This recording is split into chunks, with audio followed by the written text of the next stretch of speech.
Coming up on the September 16th edition of Sports Extra. We've been preaching Mac is back, but for the first time this year, Mac is sad. There's a rising star on the UNC field hockey team, and she's undefeated as a Tar Heel. And we have a former star who's calling it quits and heading to the Tar Heel sidelines. All that and so much more. Sports Extra starts right now. From the University of North Carolina School of Media and Journalism, covering the full range of Tar Heel athletics. This is Sports Extra.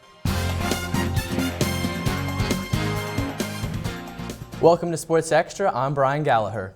Headed into the weekend, we had three major Carolina teams that were undefeated. One of them, the football team. Yeah, the season was young, but we can't forgive fans' excitement about the possibilities. I'm Devontae Anthony. Thanks for watching. With excitement around the team at an all-time high, UNC football looked to continue its hot start against in-state rival Wake Forest. Despite not being a conference game, Friday's night matchup had all the makings for an ACC thriller. Wake Forest set the tone early when defensive back Luke Matterson pounced on a fumble by the Heels running back Javonte Williams. The Demon Deacons quickly punished Carolina as quarterback Jamie Newman powers through the defense for an opening touchdown. A disastrous first half peaked for Carolina when Wake Forest receiver Sage Surratt caught a 51-yard pass for the touchdown. UNC found its groove in the fourth as Michael Carter accelerates for a touchdown to close the gap at 11. With fans dreaming for another comeback, Sam Howell delivers by throwing a dime to De'Ami Brown to pull Carolina within 3. Chaos broke out in the final seconds when Michael Carter appeared to step out of bounds seconds before the officials refused to watch the replay, and the game ended with UNC falling 24-18. I was looking at the clock, and I saw that we kind of got up slow, so I thought we were gonna be the last play of the game, and I feel like I got out of bounds, but I'm not tripping. The game had a very controversial ending with the question of whether Carolina deserved one last play. Running back Michael Carter appeared to step out of bounds with 1 second left, but the officials decided that the game was over. The ACC later officially ruled that there should have been 1 second left, giving Carolina another shot at the end zone. So, Devontae, it was a mess at the end of the game. What did you think of it? I don't know, Brian. I think that you can do a lot in 1 second. Absolutely. Maybe Michael could have, ran out of bounds sooner, but who knows? Shame on the refs. Shame on you. Yeah. After the game, Twitter exploded with fans and local journalists roasting the refs about how quickly they got off the field. In my opinion, like I said, you can do a lot of things in 1 second. Even though there was a lot of controversy in the game, if we're being honest, UNC didn't do enough in the first 3 quarters of the game to deserve a win. We have football analyst Caroline Boyer at the field to tell us more. Caroline? Thanks, Devontae. It was fun while it lasted. After comebacks against South Carolina and Miami, UNC dug a hole too deep to come out of in Game 3. This was in large part due to big losses on the offensive and defensive sides of the ball. UNC was unable to play at its highest level. The Heels came into the game without 3 of their starters, Patrice Renee, Nick Polino, and Jason Strobridge. Second-year starter Patrice Renee is obviously a huge loss on defense. Polino suffered a lower body injury during the Miami game, and it showed on offense. Strobridge was an influential player against Miami with his blocked field goal attempt. Then during the game, the Heels lost another starter, Jordan Tucker, on offense. Tucker is one of the Heels' keys to taking pressure off Sam Howell, who was sacked 5 times against Wake. Despite losses on both sides of the ball, Sam Howell nearly brought the Heels back in the fourth. Is Sam Howell a fourth-quarter QB? Early in the fourth quarter, Howell launched a deep ball to sophomore wide receiver De'Ami Brown and set the Heels up for their first touchdown of the night on a short pass to running back Michael Carter, who took it 11 yards for the score.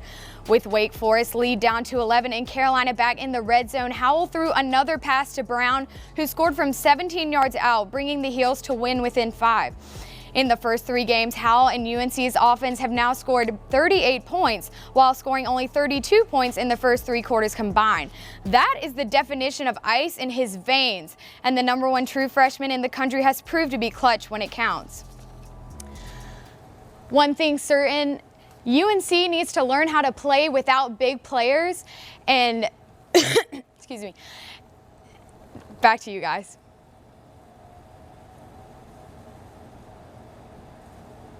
Are getting interesting in the ACC.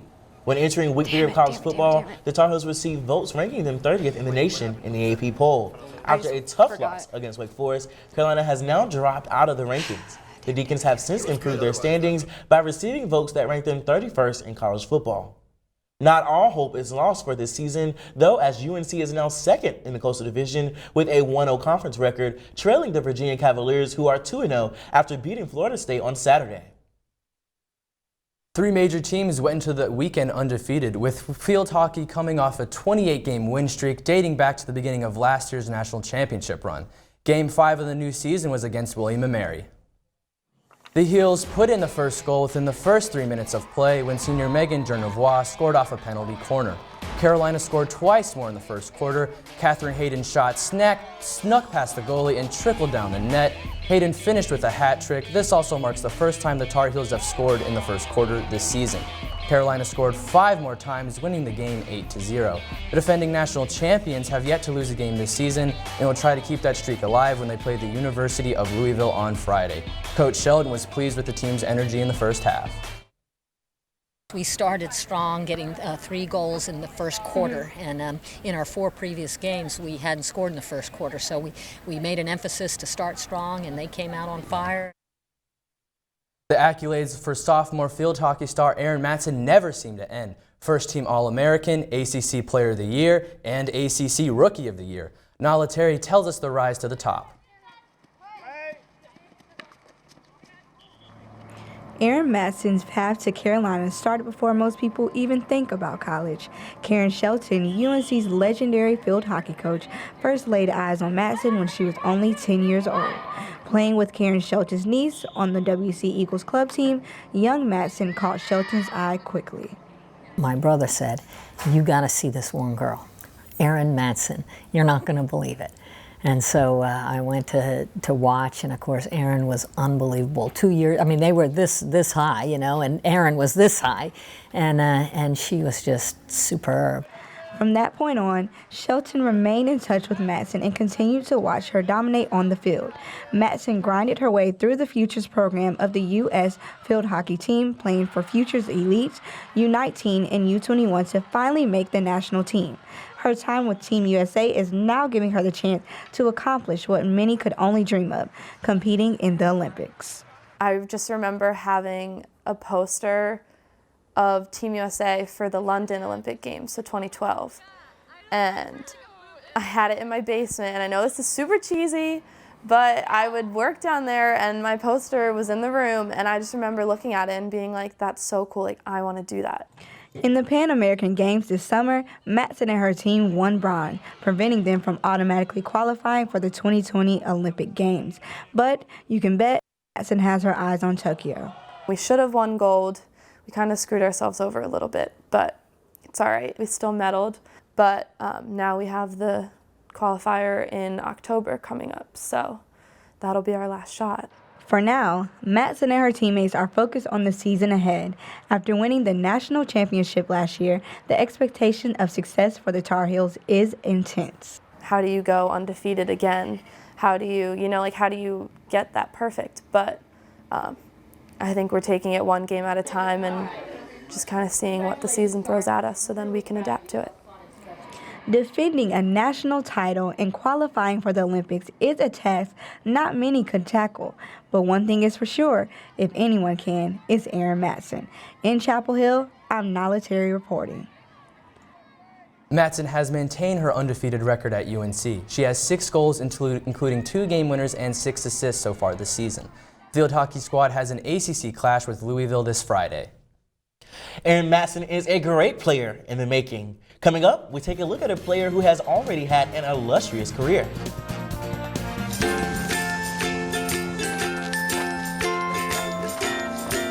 All right, crew, let's get started. All right.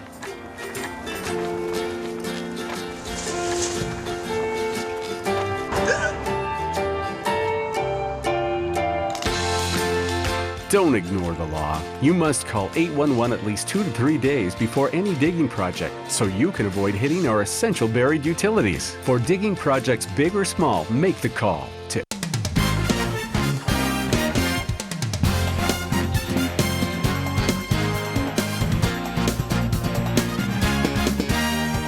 The UNC men's soccer team continues to make a comeback, beating Virginia Tech on Friday in Blacksburg.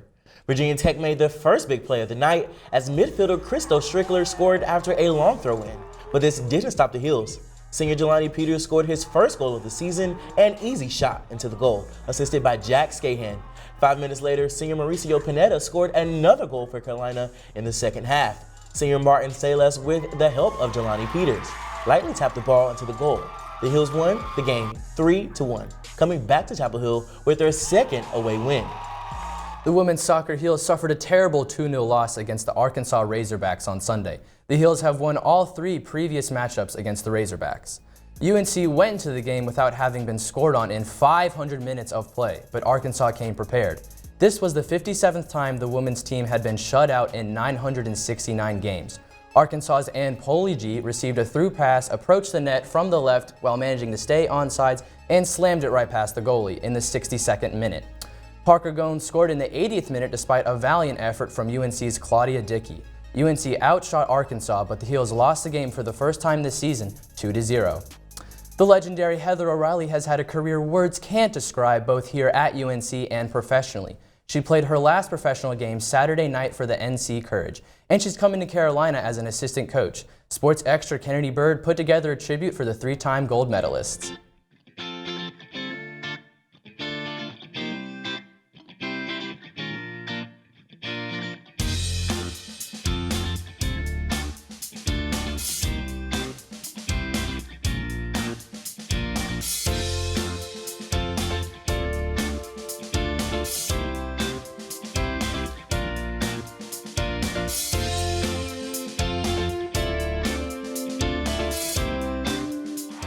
Heather O'Reilly, who gets her 46th international goal. Salazar, given away to O'Reilly. Oh, that's a fantastic goal. Heather O'Reilly.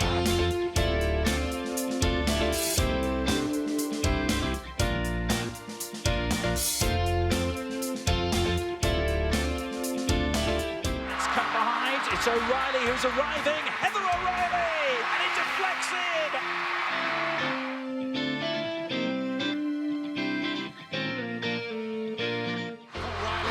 The shot scores at the near post. USA leads.